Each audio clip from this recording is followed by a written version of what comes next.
কয়েকদিন পর আমারও বিয়ে হবে, তুই যেন বৌদিরে মারধর করিস, সেই ছেলে যদি আমারে মারধর করে তো তোর শুনলি তখন কিরকম লাগবে? কি হলো কথা বল, যখন আমারে মারধর করবে তো শুনলি চুপচাপ থাকতে পারবি তো? আমি তো হাত পা ভেঙে একটু গুরু করে রেখে দেবো যে আমার বোনের গায়ে হাত তুলবে। তাহলে তো সেই হিসেবে এখন বৌদি দাদারও আছে উচিত তোর হাত পা ভাঙার জন্য। কি হলো বল, এবার চুপ কেন? তুই যখন অন্য কারো মেয়ে বা বোনের হাত তুলিস তখন কোনো ব্যাপার না বল, আর যখন তোমার বোনের রেখে হাত তুলবে তুমি তখন তার মেয়ের হাত পা ভেঙে দিবা বলো? তুই যে বৌদিরে প্রতিদিন জানানোর মতো মারছিস, তুই এটা জানিস তো বাড়ির বউরাই কিন্তু ঘরের লক্ষ্মী হয়।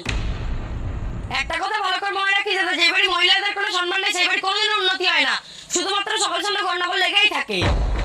এই শোনো, তুমিও পারলে ক্ষমা করে দিয়ে, আমি বিরাট বড় অন্যায় কাজ করে ফেলেছি। আমার বোন আজকে আমার চোখ খুললেছে, আমি তোমাকে জীবনে কোনোদিন হাত তুলবো না।